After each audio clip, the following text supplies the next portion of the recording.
2 अप्रैल शनिवार से नवरात्रि शुरू होगी। तो नवरात्रि, चैत्र नवरात्रि के पहले दिन क्या करते हैं? पहले दिन का नियम है कि अपने घर के सामने एक ऑरेंज कलर का झंडा लगाइए। यह हर हिंदू का कर्तव्य है। एक झंडा लगाइए। क्यों? क्योंकि चैत्र शुक्ल पक्ष प्रतिपदा जो 2 अप्रैल को है, नवरात्र का पहला दिन, यह हम लोगों का, हिंदुओं का नया साल है। और नया साल कौन सा है? 2079 तक शुरू होगा। और ऐसा नहीं है कि इतने बरस पहले यह सनातन धर्म या हिंदू धर्म शुरू हुआ, ऐसा नहीं। इस दिन राजा विक्रमादित्य राजा बने थे। 2000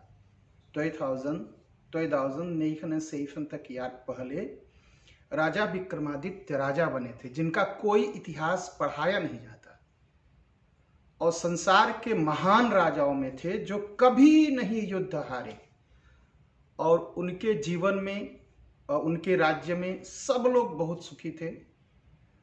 और जो हिंदुस्तानी समाज है, यह परम वैभव को प्राप्त किया था उस समय। और उसी दिन वह, इसलिए हमारा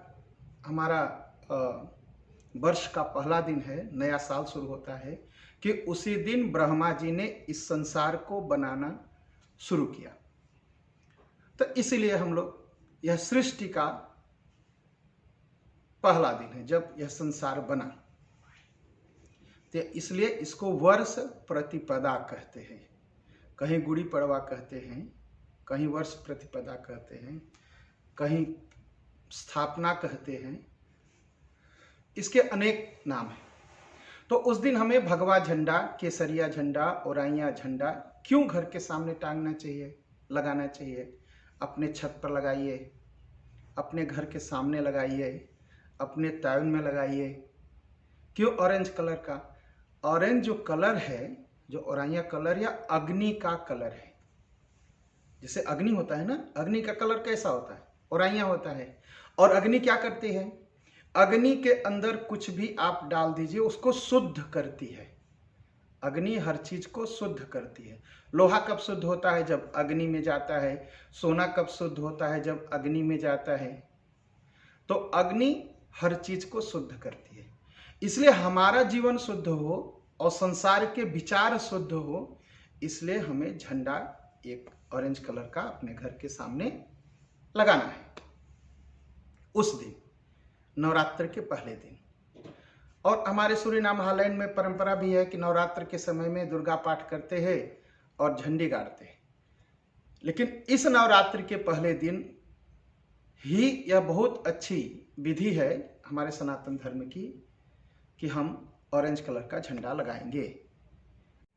तो जो भगवा झंडा है, इसका रंग, कलर जो है ऑरेंज है। मैंने कहा अग्नि का रंग जो है इसी कलर का है, ओराइया कलर का।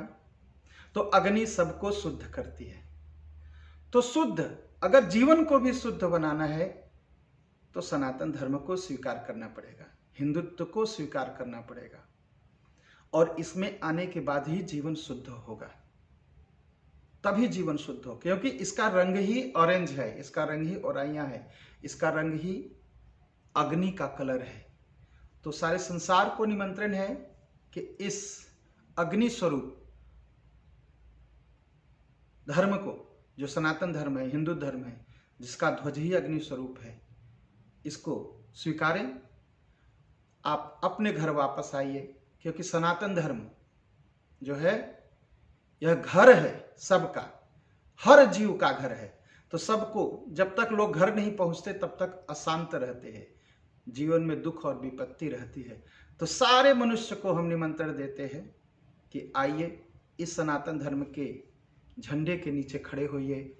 आपका जीवन शुद्ध होगा, आपका मन शुद्ध होगा, संसार में शांति आएगी। और ऑरेंज कलर क्या है? जो ओराइया कलर है, यह हमें त्याग सिखाता है, हमें ज्ञान सिखाता है। ज्ञान किस लिए? सूरज जब सुबह निकलता है तो ऑरेंज कलर का रहता है, तो सूरज ज्ञान का प्रतीक है। इसलिए यह जो ऑरेंज कलर है, जो औराइया कलर है, यह ज्ञान का प्रतीक है। हमारे परिवार में हम लोग स्वयं संसार में ज्ञान का प्रकाश फैले, इसलिए इस ध्वज की स्थापना बरस के पहले दिन करते हैं। और घर के जो आपका, जिसे हम फोर देवर कहते हैं, सामने दोनों तरफ, हमारे यहाँ यूपी और बिहार में परंपरा है कि घर के सामने 2 मिट्टी का बर्तन रखते हैं, उसमें पानी भरते हैं और वो 9 दिन तक पानी भरते हैं। और कभी कभी तो हम लोगों ने देखा है कि पूरा जो गर्म का महीना शुरू होता है, इस समय से जो गर्मी बढ़ने लगती है, हर समय पानी भरते हैं। मैंने एक बार अपनी दादी से पूछा, क्यों करती हो? कहा, देखो हमारा धर्म सिखाता है कि पानी हम जब भरेंगे तो गर्मी बढ़ रही है, रोज़ सुबह पानी इसमें भरना है, तमाम तरह की चिड़िया आएगी, जिसको पानी नहीं मिलेगा तो हमारे दरवाजे पानी पी के जाए, हमारे दरवाजे से कोई प्यासा वापस न चला जाए, चिड़िया भी न वापस जाए। यह है सनातन धर्म, यह है सनातन हिंदू धर्म। हमारे दरवाजे से कोई प्यासा न जाए, भूखा न जाए, यह पूरा प्रयास करना। तो झंडा गाड़ना है और अपने दरवाजे के सामने मट्टी, हो सके तो मिट्टी के बर्तन में पानी रखना है। बहुत ही शुभ समय है, बहुत ही शुभ होगा। नवरात्र है, नवरात्र के समय हम सब कलश स्थापन करते हैं, दिया जलाते हैं, कोई अखंड दीप जलाता है, कोई कलश स्थापन करता है। उसमें भी थोड़ा सा ख्याल रखें, दिया का जो मुंह है ना, जिसे दिया जलाते हैं, वो सौदे की तरफ न हो, दक्षिण की तरफ न हो। दक्षिण की तरफ कर जलाने से दिया, जब दिया का मुंह दक्षिण तरफ होगा बत्ती का, तो परिवार में दुख उत्पन्न होगा। तब कहा करना चाहिए, तो आप पश्चिम की तरह आप कर सकते हैं। अगर दिए का मुंह पश्चिम की तरफ है तो वैभव की प्राप्ति होगी। अगर दिए का मुंह उत्तर की तरफ है तो आपके अकाल मृत्यु आपके परिवार में नहीं होगी। अगर दिए का मुंह पूरब की तरफ है तो धन और संपत्ति बढ़ेगी। इसलिए पूरे नवरात्र तक पश्चिम की तरफ करके, उत्तर की तरफ करके और पूरब की तरफ करके दिया जलाए 9 दिन तक, जिससे वैभव बढ़े, उम्र बढ़े और धन और संपत्ति बढ़े। जैसी आपकी इच्छा हो ऐसा करना चाहिए, ऐसा शास्त्र कहते हैं। पूरी तरह से पूरा इसका ख्याल रखें। और नवरात्र में, नवरात्र इस वर्ष शनिवार को पड़ रही है, तो नवरात्र शुरू होगा शनिवार को। तो शनिवार का नियम क्या है? शनिवार, शास्त्र में ऐसा लिखा है, अगर नवरात्रि शनिवार को पड़ती है तो माँ दुर्गा हम सबके घर में आएंगी घोड़े पर सवार होकर के। और जब घोड़े पर सवार होकर के आती हैं तो धन संपत्ति से घर भरता है, इसलिए उनका स्वागत करना चाहिए झंडा दरवाजे पर लगा करके। धन संपत्ति बढ़ता है घर में। अब आप कहेंगे, पंडित जी कोरोना था, बड़ी महंगाई आ गई, बड़ी गरीबी आ गई, ये हुआ वो हुआ, ये सब चिंता छोड़ दीजिए। इस नवरात्र में माँ दुर्गा घोड़े पर आ रही हैं, इसका मतलब संसार में धन संपत्ति बढ़ेगी। और घोड़े पर एक और बात होगी, लड़ाइयाँ तो होगी, घोड़ा युद्ध का भी प्रतीक है, लड़ाइयाँ होगी। बहुत से राजा लोग, प्रेसिडेंट लोग, प्राइम मिनिस्टर लोगों को अपनी कुर्सियां छोड़नी पड़ेंगी, लेकिन जनता सुखी रहेगी। जनता कैसे सुखी रहेगी? धन और संपत्ति से, क्योंकि माँ दुर्गा घोड़े पर सवार होकर के इस बार धरती पर आ रही। और 9 वर्ष है, 9 वर्ष है, तो हमारे यहाँ 9 वर्ष का स्वागत कैसे किया जाता है हमारे सनातन धर्म में? भाई यूरोप में तो जैसे किया जाता है मैं तो कह नहीं सकता। कोई यहाँ दारू पी के गिरा है, कोई वहाँ गिरा है, कोई वहाँ लड़ रहा है, कोई वहाँ लड़ रहा है। हमारे यहाँ 9 वर्ष मनाने की एक परंपरा है। पहली बात, पूरी तरह से जीवन शुद्ध हो, ये बात सही है, लेकिन कम से कम ये 9 दिन तक हम शुद्ध भोजन करें घरों में। और आजकल देखता हूं ना, माँ बाप भी बच्चों को छूट देते हैं कि नहीं नहीं, घर में नहीं बनता तो बाहर खा लेना। नहीं, क्या बाहर खा के घर नहीं आएगा? तो ख्याल रखिए और उनको समझाइए कि नवरात्र का समय है, शुद्ध भोजन करना है। दूसरी बात, आजकल एक चीज और देखता हूं, पंडित जी लोग भी ध्यान दें कि नवरात्र का समय बड़ा शुभ समय है, चलो विवाह करते हैं, विवाह करा देते हैं। और पंडित जी लोग नवरात्र में विवाह कराते हैं। नवरात्र बहुत शुभ है, लेकिन विवाह के लिए शुभ नहीं है। क्यों?